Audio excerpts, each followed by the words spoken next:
Bonjour, cette vidéo est importante pour bien comprendre ce qui va se passer dans les mois qui vont venir. Aujourd'hui, on va voir ce qui se passe en Italie, en Allemagne et aux États-Unis. Alors, je vais commencer par une bonne nouvelle, c'est que l'OMS a annoncé la fin de la pandémie le 25 mai, donc c'est officiel. Alors, vous savez que l'OMS décide beaucoup de choses. Le 11 mars, on est passé de l'épidémie à la pandémie, tout simplement parce que Bill Gates donc, a fait un versement exceptionnel à l'OMS.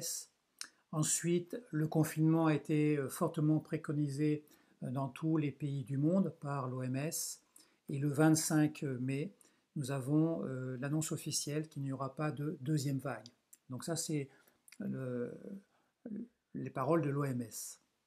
Alors, ce qui se passe en France, c'est qu'il y a quelque chose de particulier, c'est que le gouvernement français a annoncé le 5 juin qu'il pourrait y avoir une deuxième vague et que dans ce cas de figure, il y aura l'obligation de reconfiner. Alors là, il y a une dissonance complète entre le message de l'OMS et le gouvernement français, une fois de plus. Alors je me pose deux questions. La première, est-ce que le gouvernement français a peur que les gilets jaunes redescendent dans la rue? Et la deuxième question, c'est où se trouve la peur? Est-ce que cette peur est côté gouvernement ou au niveau du peuple? À la limite, c'est à vous de répondre. Alors, aujourd'hui, j'aimerais vraiment quitter cette polémique française pour voir ce qui se passe dans d'autres pays, notamment l'Italie, l'Allemagne et les États-Unis, et vous allez voir que ça bouge beaucoup. Alors, je vais commencer par l'Italie. Les Italiens dénoncent la pandémie comme une escroquerie, de manière assez officielle. Il y a des centaines de manifestants depuis quelques jours sur la place du peuple à Rome, sans masque. Donc vous voyez qu'ici, on rentre dans ce qu'on appelle la désobéissance citoyenne dans la paix. Ils ont un groupe qui s'appelle les Gilets Orange. Alors c'est vraiment le pendant de ce qu'on a eu en France avec les Gilets jaunes. Chez eux, les gilets sont orange. Et donc le mouvement est dirigé par un ancien général à la retraite qui s'appelle Antonio Papalardo. Alors ce général dit: je ne porte plus de masque, la respiration est sacrée. Alors ce mouvement dit qu'il ne va pas respecter les directives de distanciation, la pandémie n'a jamais existé, le confinement est une atteinte à la liberté, et les politiciens en ont profité pour renforcer leur pouvoir. Alors là-dessus, il y a des leaders de l'opposition en Italie qui exigent la démission du gouvernement. Alors vous voyez que ça commence à bouger un petit peu en Italie. En Allemagne, on a aussi des choses intéressantes. Euh, vous avez maintenant accès à une vidéo qui a été censurée en France. Donc je vous la mets dans le lien qui est sous la vidéo et comme ça vous pourrez donc avoir l'information. En fait, c'est un texte qui décrit ce qui s'est passé en Allemagne. Il y a eu la divulgation d'un rapport du ministère de l'Intérieur qui conteste le récit officiel du coronavirus. Cette divulgation s'est faite en Allemagne de manière exclusive sur les médias allemands. Alors, ça a été fait à l'initiative d'un département du ministère de l'Intérieur qui s'appelle l'unité KM4 pour nommer un groupe de scientifiques. En fait, ce sont des experts dans le domaine médical. Et puis, cette information est passée par le biais d'un lanceur d'alerte en Allemagne qui s'appelle Stefan Kohn, qui aujourd'hui a été suspendu de ses fonctions. Alors le contenu de ce rapport est quand même assez intéressant. Il fait mention que la dangerosité du virus a été largement surestimée. L'État a prouvé qu'il était l'un des plus grands producteurs de fausses nouvelles, ce qu'on appelle les fake news. Et puis les hôpitaux ont décalé les opérations, et notamment des opérations qui concernaient le cancer, pour 52 000 opérations, ce qui fait quand même beaucoup. Et ce groupe dit que cela va générer plus de morts que le Covid.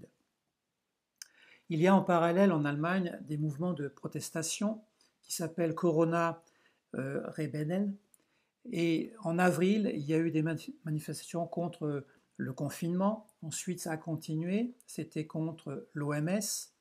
Et la plus grande manifestation a eu donc à Stuttgart le 9 mai, où il y avait des dizaines de milliers de manifestations dans la rue, mais en paix, pour dire non à l'OMS. Vous voyez qu'en Allemagne, ça bouge de manière assez significative. Alors, ça continue avec des manifestations tous les week-ends par rapport donc à ce qui s'est passé avec le virus. Et c'est encouragé avec un rappeur qui est très connu en Allemagne, qui s'appelle Xavier Naidoo, qui parle du canular du coronavirus. Alors ça, c'est pour l'Allemagne. Au niveau des États-Unis, il faut savoir que l'information est doublement censurée. Première censure, puisque vous savez que les médias sont contrôlés par les démocrates aux États-Unis et que l'image de Trump ou les messages de Trump sont déformés déjà aux États-Unis.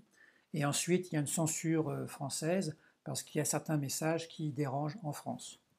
Alors l'image qu'on a de Trump aujourd'hui en France, elle est faussée, dans le sens qu'on imagine que c'est un président dangereux, impulsif, colérique, et voire par moments incompétent. En fait, vous verrez que ce n'est pas du tout le cas. Alors, 2 mots sur les émeutes raciales aux États-Unis. Il faut savoir que c'est une guerre médiatique entre les démocrates et les républicains. Les émeutes n'ont lieu que dans les États démocrates et non pas républicains. Alors l'enjeu, ce sont les élections, bien sûr, américaines en novembre, et les démocrates veulent absolument gagner ces élections. Pourquoi? Parce qu'il y a des lourds procès qui ont démarré aux États-Unis. Alors, il y a au moins 3 procès significatifs. Le premier, c'est celui d'Hillary Clinton qui a commencé déjà le 2 juin, donc c'est déjà commencé en termes de jugement. Ça concerne la relation entre la fondation donc Clinton et l'affaire du Pizzagate, donc c'est quelque chose qui est quand même très lourd. Ensuite, Bill Gates, vous savez qu'il y a eu une pétition aux États-Unis à hauteur de 500 000 signatures, et au-delà de 500 000, donc le gouvernement américain doit faire une enquête sur la fondation Bill Gates, et c'est en cours, ça a commencé. Et puis une affaire qui commence tout juste, mais qui aussi est très importante, qui s'appelle Obamagate, qui démarre, et dans les mois qui vont venir, vous verrez ce qui va se passer. Alors ces émeutes, c'est que dans les États démocrates, le gouverneur démocrate organise ces émeutes, à tel point qu'on voit sur des vidéos des livraisons de pavés devant des vitrines, que les antifas n'ont qu'à prendre ces pavés pour casser les vitrines. Et maintenant, on a la confirmation que les antifas sont financés par George Soros, un milliardaire.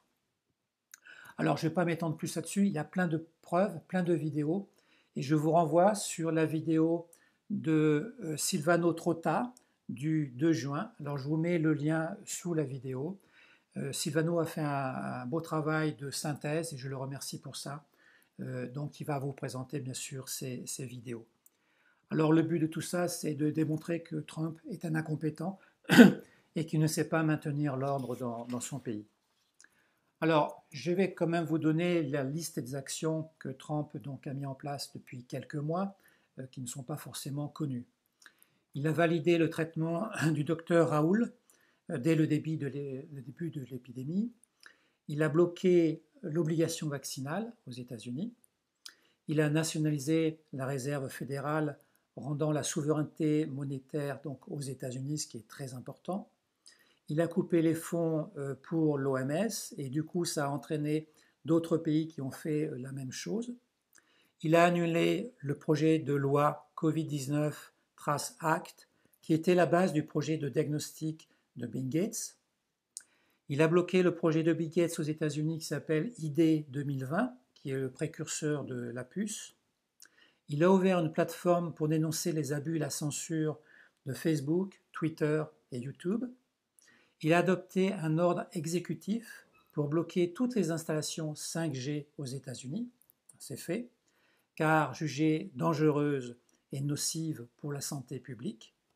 Il lutte activement contre la pédophilie et le trafic d'organes humains, avec déjà plus de 3700 arrestations. Alors ça, c'est intéressant parce qu'on n'en parle pas trop en France. Là aussi, je vous ai mis donc le lien d'une vidéo par rapport à tout ce mouvement donc, de trafic d'organes qui date de janvier, cette vidéo. Donc je vous invite à la voir. Elle n'est pas diffusée en France, elle est censurée. Par contre, elle est encore diffusée aux États-Unis. Alors pendant ce temps, en France, qu'est-ce qui se passe? Ben, on polémique toujours sur le docteur Raoul en le discréditant. On cherche toujours voilà, ces stocks de masques qui ont disparu. Ça a été un grand mystère en France. Et puis on polémique également sur la pose ou non de serviettes sur les plages. Et également, il faut le dire, que le gouvernement français a accéléré la pose des antennes 5G. Les opérateurs donc n'ont plus d'autorisation à demander au gouvernement. Ils posent les antennes et ensuite ils informent simplement le gouvernement de leur pose. Alors là-dessus, je vous invite à prendre beaucoup de recul et à comprendre l'enjeu, parce que c'est vraiment un enjeu qui se joue dans les mois à venir. Prenons de la hauteur par rapport à ces problèmes politiques et sanitaires. Actuellement, il y a une lutte féroce entre ce qu'on appelle l'État profond et l'Alliance aux États-Unis, mais aussi dans le monde. L'État profond, c'est représenté, je vous donne quelques noms connus, par la Fondation Clinton, par la Fondation Bill Gates, par les Rockefeller, par George Soros, par les réseaux pédophiles à Hollywood, etc., etc. Et il y a beaucoup d'organisations qui sont impliquées là-dedans. L'Alliance s'est constituée pour libérer l'humanité de l'esclavage sous toutes ses formes. Le président Trump fait partie de l'Alliance, est très actif là-dessus, et il va arrêter prochainement toutes les têtes de réseau aux États-Unis, qui diffusent bien sûr dans le monde entier, et pour cela, il lui faut du courage et de la ténacité. L'État profond commence à perdre des batailles. Pourquoi? Parce qu'il y a sa manipulation qui a été trop visible ces derniers mois, et puis relayée par des médias qui aussi ont été par moments maladroits, et le peuple s'en est aperçu. Et tout cela grâce aux réseaux sociaux qui diffusent l'information rapidement. La vérité sera plus forte que le mensonge. Et ceci, c'est pas nouveau. L'homme de l'ombre a toujours existé, quelles que soient les civilisations, à travers de nombreuses guerres dans l'humanité, et il y a eu la mise en place d'un système d'esclavage, quel qu'il soit, selon les différentes civilisations. Certains chercheurs de vérité disent même que l'homme a été créé par ses créateurs pour être esclave, et c'est inscrit dans son ADN. Alors je vous renvoie donc au message du biologiste Bruce Lipton qui dit quelque chose de merveilleux, c'est que nous avons la possibilité de modifier notre ADN. Donc c'est peut-être le moment de sortir de ce mode esclavage maintenant. Toutes les conditions sont requises pour que la lumière gagne sur les ténèbres. Et c'est maintenant, en 2020.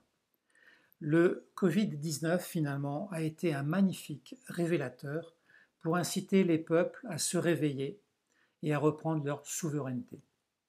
Et c'est maintenant, c'est une opportunité exceptionnelle que l'on a pour libérer l'humanité et notre planète.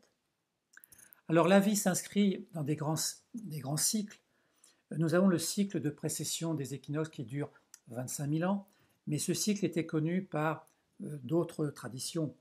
L'hindouisme, qui à travers des textes sanscrits nous parle de la fin de la période du Kali Yuga, donc c'est maintenant. La tradition maya, à travers ses calendriers, qui nous parle de la fin d'un grand cycle, ils ont plusieurs cycles, mais le grand cycle c'est 25 000 ans aussi. Et cette période de fin de cycle, c'est maintenant. Donc ces traditions nous disent que la lumière va revenir enfin sur la Terre. Alors soyons fiers d'être porteurs de cette lumière à travers les événements actuels. Donc soyons dans la joie de porter cette lumière. Et soyons acteurs, vous tous, et de manière globale dans le monde, pour construire un nouveau monde de façon à l'offrir aux générations futures. Ça se joue maintenant et c'est l'enjeu des mois qui vont venir. Donc je vous invite à prier, à être acteur par rapport à cela. Voilà, je vous remercie pour ce message et je vous dis donc à très bientôt pour une prochaine vidéo. Merci à vous.